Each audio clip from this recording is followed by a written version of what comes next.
This is RadioOnFire.com. Yours truly, Diamond K, in here, coming at you from Radio on Fire Studios here in Baltimore, Maryland. Radio on Fire is your news, sports, and entertainment source. Today's broadcast brought to you in part by the reality show Chase the Dream Baltimore. This upcoming program, you can see a group of fresh and talented artists trying to make it big in the city and beyond. With personalities as strong as their rhymes, watch them navigate life, love, and the entertainment business. Who will rise to the top in this journey to chase the dream? Visit facebook.com/chase the dream now. All right, so a lot of saddening news that transpired in the last 24 hours here in Baltimore. Of course, we're talking about the passing of legendary DJ and Hall of Fame DJ, Baltimore Music Awards, also receiving the Legends Award at the Baltimore Crown Awards. And 53 years old at the time of his murder. DJ Vicious V, real name Vincent Curtis, of the 3000 block of Walbrook Avenue, right? So this is a friend of mine, a good friend of mine, and our friendship goes back to when I was a teenager. So we're talking about in the 90s. So I'm going to talk about him, and we're going to have a real conversation. We're going to have a real discussion. The city of Baltimore, the music side of Baltimore, the DJ community of Baltimore, definitely affected by these course of events. And so, of course, we're streaming live on several different outlets. Of course, I will be taking calls 404-436-1277. So the DJ Vicious V, he's a DJ that I would say is like a throwback DJ. He's someone who was heavy in the battle community, the battle circuit. That's when DJs on the turntables, you're scratching like on Juice. You remember, the movie Juice. So that type of thing, and you're scratching, you're performing, you're doing tricks, battling other DJs, and you're making compositions with the records. You're taking your shirt off. You're going around the turntables. You're doing different things like that. That's something that DJ Vicious V was really good at. That's something that he really took serious. And there's a lot of DJs that take that serious. And he was one of those. So he's passionate about battling and DJ battling. But in general, he was a passionate person, just super passionate, super aggressive. And I'm not going to make any excuses or apologies for that part of his personality. And then on May the 12th, around 4 a.m., officers responded to the 1200 block of Bloomingfield Avenue for a report of a shooting that took place there. And so this is the Southwest District. These are homicide detectives that did this. Now, upon arrival, the officers located Vicious V, a.k.a. Vincent Curtis, with gunshot wounds. That's with an S, wounds to the chest. And they took Vicious V to shock trauma, where he was pronounced dead at 4:45 on the 12th. So as of we're recording this, yesterday. So the homicide detectives responded out and assumed control of the investigation. So they kind of held it down, right? And this preliminary investigation revealed that this murder stemmed from an ongoing dispute between the victim and another man, obviously. Ultimately, that resulted in the death of Vicious V. Okay. So when the story initially broke, they had a person of interest in the case. And as frequently happens, the streets were talking, right? The streets, social media was abuzz at who this person of interest was. I received a lot of phone calls about it, and I saw different things online about it. And I didn't speak on it really yesterday. I just stated strictly facts. I didn't want to speculate about what people were saying. But after the police arrested and all of that with someone, then I decided now it is time to to talk about it a little bit. And because a lot of people in the city are mourning and hurting. So and I've seen all types of things. So I've seen people say V was backing the person that they arrested for shooting him into a corner, into a wall, and he just had to respond. And so different people that kind of lean more towards the victim, and different people leading more towards the accused shooter. And I witnessed this, and I took this in, and I thought about it, and I wanted to take time to think about it before I came forward and gave my spin on it. And I have a pretty sizable audience, and I wanted to speak responsibly and not just out of emotion. But it is definitely a sad day for the DJ community, sad day for the entertainment scene, and a sad day for Baltimore as a whole. Now, both of the gentlemen involved in this were two friends of mine.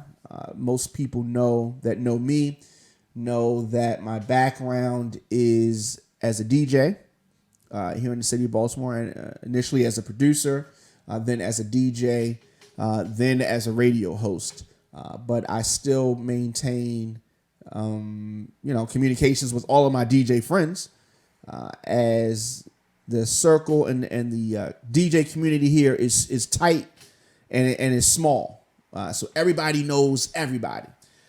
Now, I have definitely had my share of disagreements with other people in music and the DJ world, but nothing too heavy. Nothing that I can't say that is that serious, right? And so when I see the result of two guys who were friends at one time, for things to escalate to the level of loss of life is definitely disheartening, and it is a sad thing. It is unfortunate that conflict resolution was not a little bit better in this situation. So as I said, two guys that knew each other, two friends of many people. There are great things that you can say about both guys. And I definitely liked both individuals that we're speaking of. But these two guys' lives forever changed. And over what? Over what? Here's what the police say. 34-year-old DJ arrested for the murder of 53-year-old Vicious V. And, as we talked about, when the officers arrived, they saw Vicious V had been shot in the chest. And so the homicide detectives started investigating this murder. Detectives obtained video footage of this incident and interviewed several witnesses. So there is video footage of this crime. And the suspect quickly identified and taken into custody, and an arrest warrant obtained. And so 34-year-old Brandon Harris, a.k.a. DJ Be Easy, was charged with second-degree murder, first-degree assault, and an array of handgun violations. And Be Easy, Brandon Harris, is now in central booking, where he is waiting to see the court commissioner. How the hell do we get here? How do we get to this point? Now, of course, after the fact, Monday morning quarterback, and people are saying, we could have did this, we could have did that. No one can take the blame for this. This is the result of a bad decision. I'm assuming on Be Easy's part, definitely.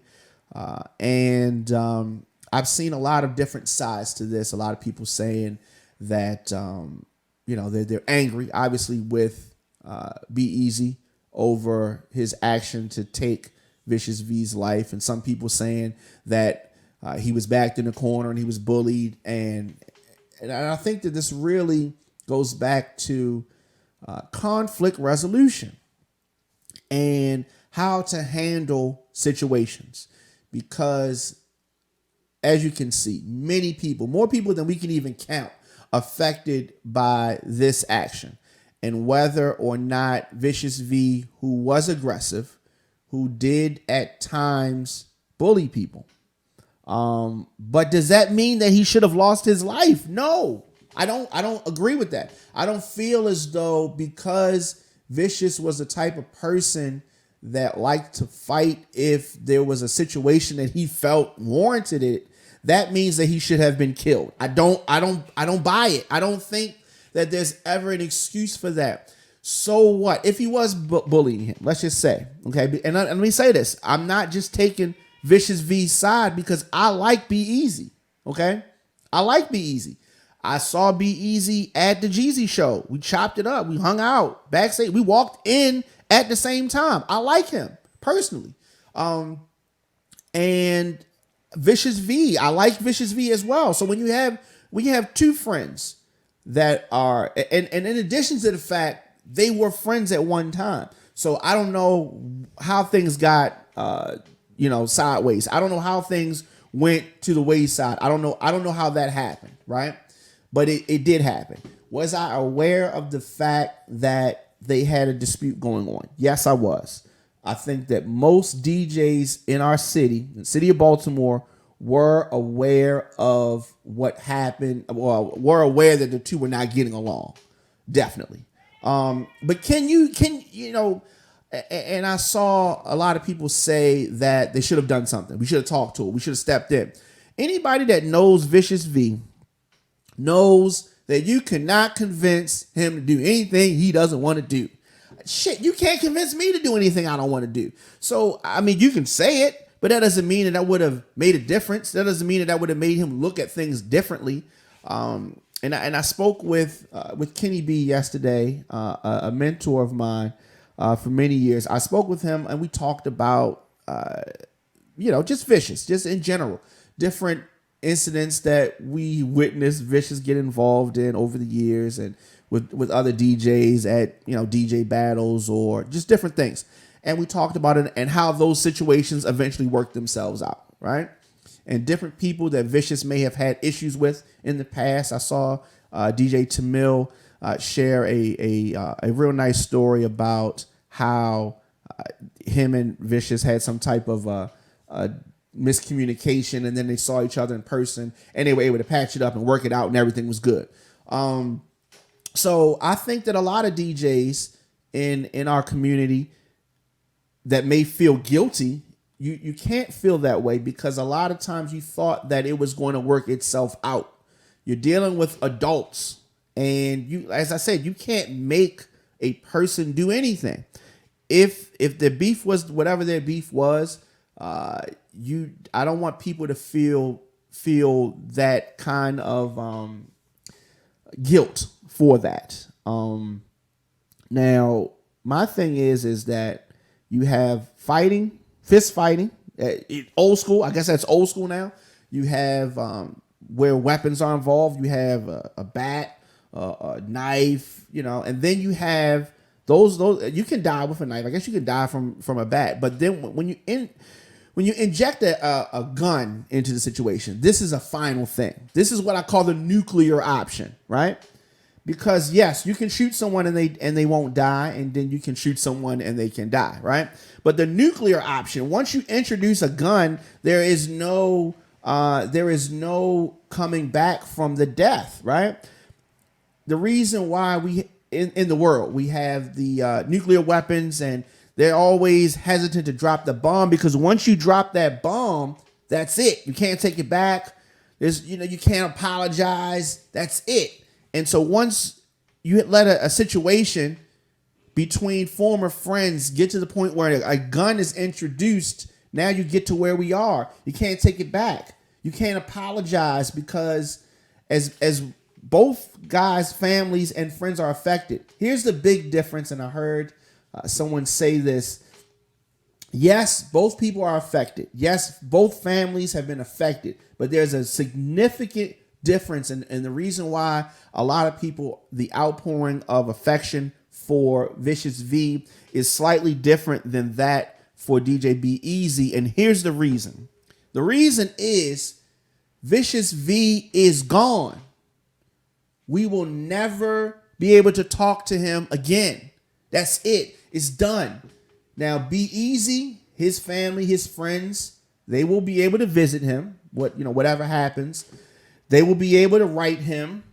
They will be able to call him and talk to him.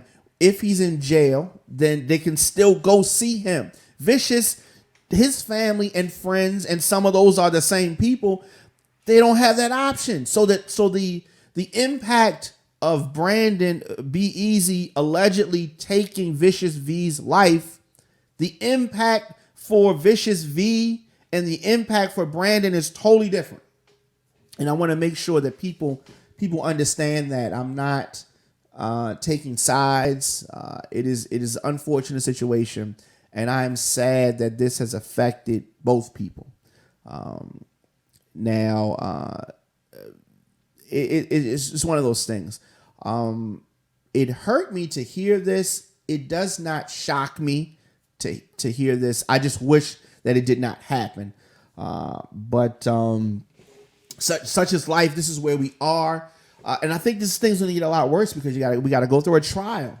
We got to go through a funeral. We got to go through all this stuff. And unfortunately, for the last few years, every year, we are losing a major figure in Baltimore's music scene. And this takes me back to one of the reasons why I started the Baltimore Music Awards, because I wanted to recognize our entertainment people before they were gone. So we lost Reggie Reg last year.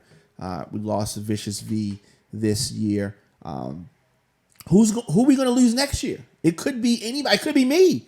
But the point that I want to make is that the time to squash feudal beefs is now. And petty to you and petty to me might be two different things. So if I call their beef petty, they may not feel that it was petty. I may feel that it's petty because it's not me, right? But my thing is that any beefs that's going on, is it really that serious? Is it that serious where you want to be away from your family, away from your friends, away from loved ones? Is it that serious? Is it that serious that you want to run the risk of just being gone, period? And I would beg to say that that's not the case. I would beg to say that things are not that serious. Any beef, it cannot be that serious. I mean, he say, she say, my speaker's louder than yours, you a bitch, you a punk. I mean, whatever it is, I don't think that it's that serious. I think that we should, if anything, take this tragedy, and it is a tragedy, take this tragedy as the opportunity to mend fences with people that you may have lost touch with or you just fell out with.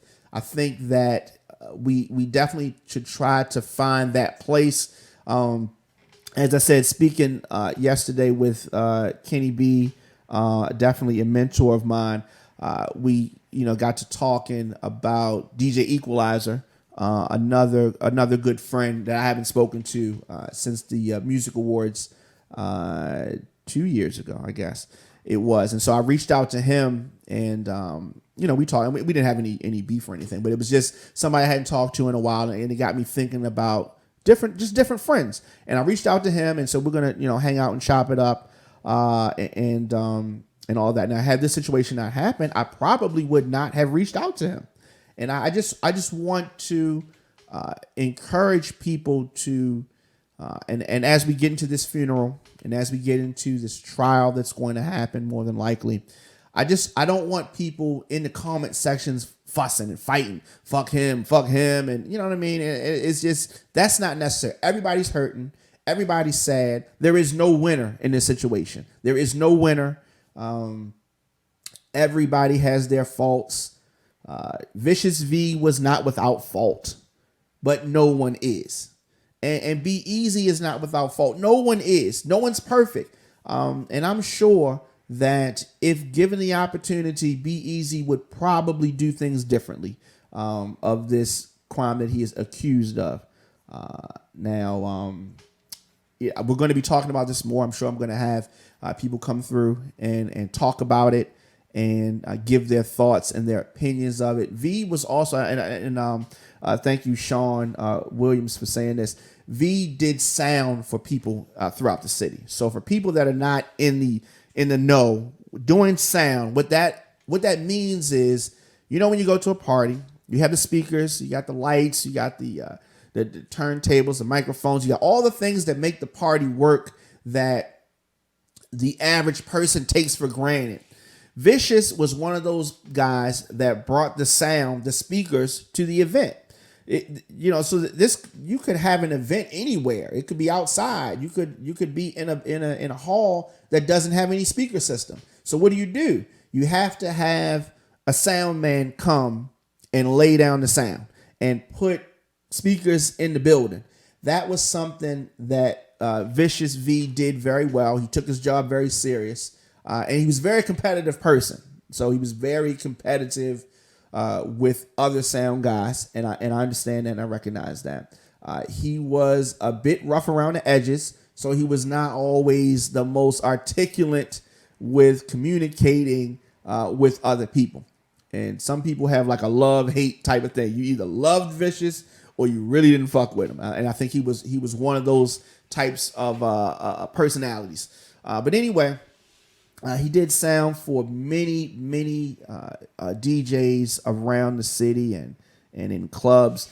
At the Baltimore Music Awards 2016, last year, we had an event, and I guess early through, Vicious V was one of the presenters at the Music Awards last year. He presented in the DJ category, and he thought that he wasn't going to be able to come because he had to work. He told me, I got to work. I don't know if I'm going to be able to be there.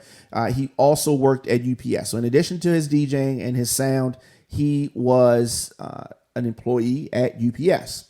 And so he told me, this is the day of. I'm not going to be able to make it. I'm sorry.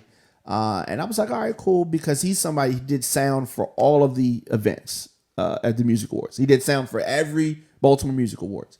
So then he finally called me a few minutes before the show actually started. So he called me earlier in the day and said he couldn't make it. And then a few minutes before the show and said he was going to be able to make it. And so he actually did present. So he presented his award. He's like, I'm going to come present the award and I'm going to bounce out and go to work. So in the first half of the show, the speaker system that was in the building, he also said he couldn't do sound, by the way, because of having to work. So the speaker system, we used the speaker system at the Cultural Arts Center, and it just gave out on us. It was just not cooperating.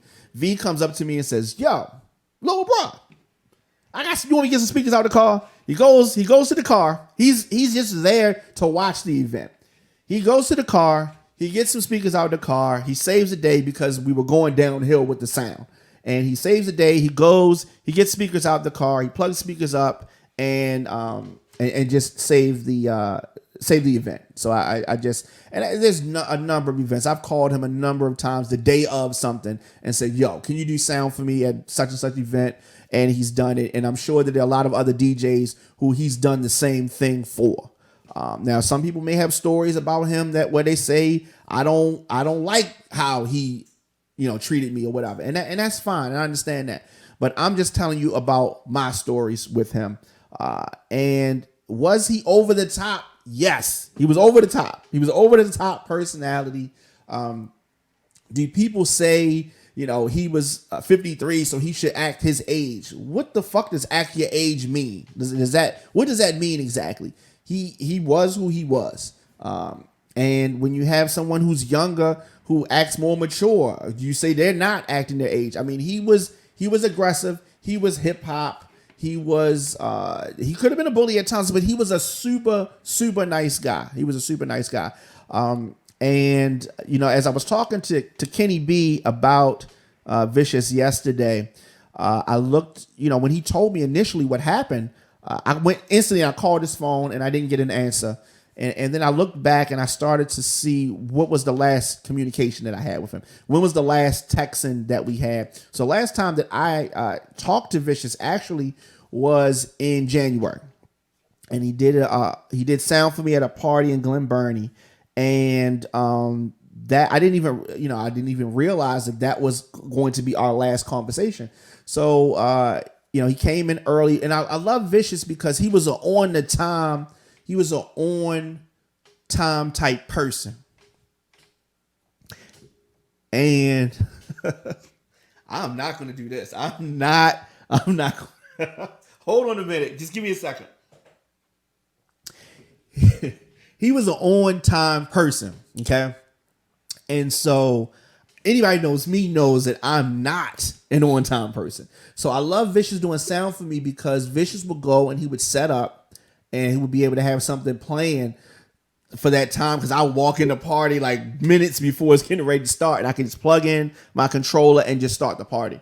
So Vicious had done that. So I didn't see him when he set up because he had already set up and done everything and already had left and said, I got him set up. Just let me know when you get in there. I let him know I was inside and I still did the party, whatever. And so about half an hour before the party ends, he always comes back. And so he just kind of sat down. He was like, they got food here. And I was like, they got food. He went and grabbed a plate. And then he just sat down by the DJ booth and I was just, winding up spinning. And we were just talking or whatever, looking at, girls and just talking shit. And it was funny. So the party was over and he's breaking stuff down. He had somebody with him that was helping him break stuff down. And I started, helping break down the equipment. And he was like, no, I got this. You good. And, so that was it. And we left, hugged. And he was always one of those guys that would be like, I love you, bro. And I'm sure a lot of people can say that, he said, I love you a lot, to people. And, so we definitely had that type of relationship. And so he left, I left, and that was it. And I haven't seen, that was the last time that I saw him or talked to him. And as I said, that was in, January. And I talked earlier about Be Easy. Last time I saw Be Easy was at the Jeezy show, Icon Entertainment, 15-year anniversary Jeezy show. We walked in there, building at the same time, and he was, in the back chopping it up with us. And Sugar Mama Radio was there covering that event, and so he was. That was the last time that I talked to him, and just two good dudes, two good guys. I'm really, really sad that this had to happen the way that it did. As I said, we're going to be talking about this, in the days and the weeks and the months to come. Yeah. So it's just, it's always, when you just look at the amount of people that we lost, over the years with music, Tap, a very good friend of mine, an artist that I produced for, worked with many years, a lot of hit records with Tap. You look at Big Tony, Miss Tony, same great relationship with Tony, a friend, but I also produced records with, worked with Reggie Reg, same thing. Bernie, we lost Bernie. And now Vicious and so many other DJs and artists that I have not mentioned. I don't want to forget anybody, but just sending out thoughts and prayers to everybody affected and the people. Very sad. DJ, Be Easy, Vicious V, both lives affected. Our city mourning and sad. But you can let us know your thoughts in the comment section. Instagram, Facebook, Twitter, at The Diamond K Show, at Radio on Fire. As I said, this is the time now. Let's end petty beefs. Let's try to learn something from this. And if we can take something from this, anybody that I've had any disagreements with, I have no beef with anybody. Okay. Anybody, like, we're good. I have no issues with anybody. Even if I've not talked to you, I just want people to know, like, it's no beef. It's no beef. So, all right, definitely, I will talk to everybody real soon.